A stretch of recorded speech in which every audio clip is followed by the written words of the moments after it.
When the IRS audits an S corporation, most people assume the first thing they look at is revenue. That's not true. They don't start by asking how much money you made. They don't begin with totals, and they don't begin with profit. In many S Corp audits, the IRS starts with one specific line on the tax return, officer compensation, because that single number answers a much deeper question. It tells the IRS whether your salary actually makes sense for what you do inside the business, whether the way you're paying yourself matches the role you're actually playing. And when that number doesn't line up, it doesn't just raise a red flag, it invites a closer look at everything else. This isn't a hypothetical example. It's not a teaching scenario or a made-up illustration. This is a real IRS audit case from an industry we actively work with, operating residential real estate developers. And this matters, because the audit wasn't triggered by failure. The company wasn't losing money. The income wasn't fake. No one reported them. The audit happened after the business became profitable and started to scale. As revenue increased and operations expanded, the IRS took a closer look, not at whether the business was real, but at whether the structure still made sense at that level of success. If you're an S Corp owner whose business has grown, this should sound familiar. One thing needs to be very clear. This audit did not happen automatically just because the salary was low. That's not how audits work in real life. Most IRS audits happen in two stages. First, there's system screening. Tax returns are run through automated filters that look for common risk patterns, numbers that don't line up the way they usually do for similar businesses. Second, there's human review. An actual examiner looks at the return and makes a judgment call about whether it's worth opening for audit. And that second step matters more than most people realize, because at that point, it's no longer just math. It's judgment. It's whether the return tells a story that makes sense for a business of this scale. So audits don't just come out of nowhere? Exactly. A lot of business owners say, I've always reported this way. Why no? And usually, the answer is simple. Your business has grown to a point where the IRS starts paying attention. As revenue increases, as activity expands, and as numbers move out of the normal range, visibility increases.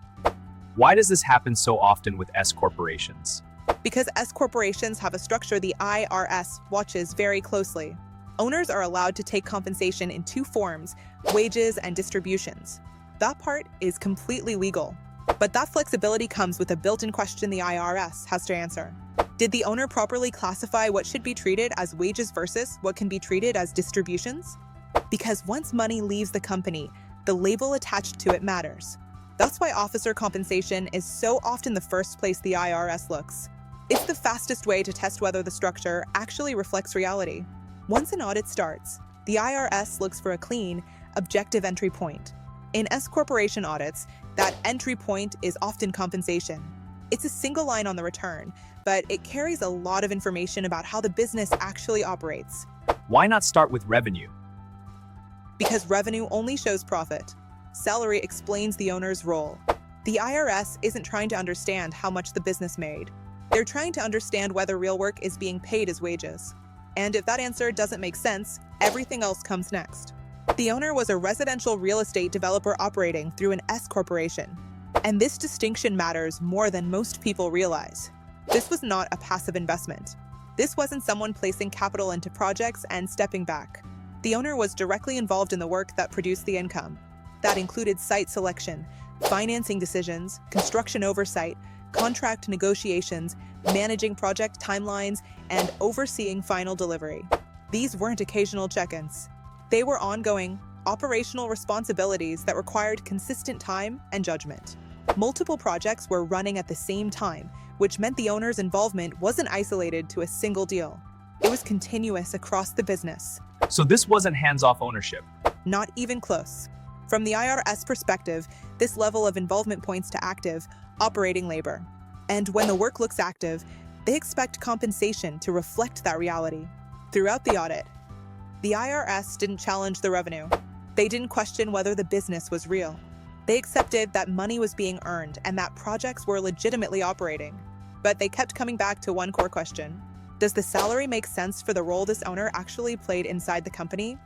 Because from the IRS point of view, salary isn't just a number. It's the explanation for how value is being created. If you were the IRS examiner reviewing this return, and you saw one person controlling financing, negotiating contracts, overseeing construction, managing timelines, and carrying operational risk. But that same person was paying themselves a very low salary. Would that story actually add up?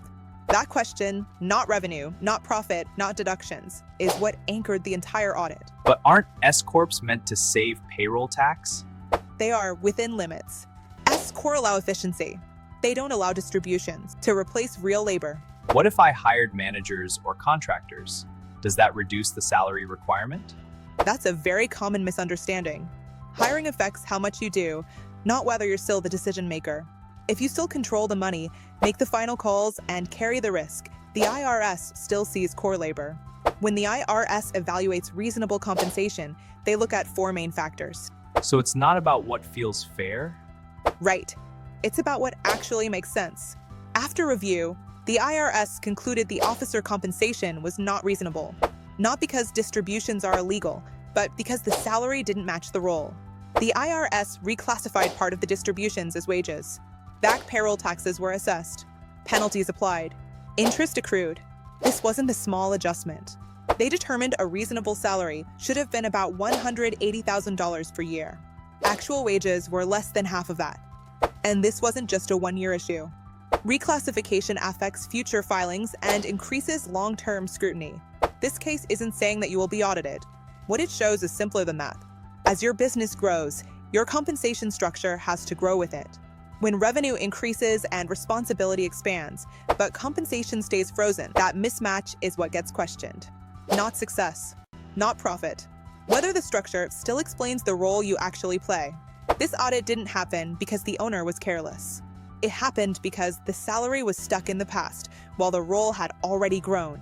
This content is for educational purposes only and does not constitute tax advice. Always consult your CPA.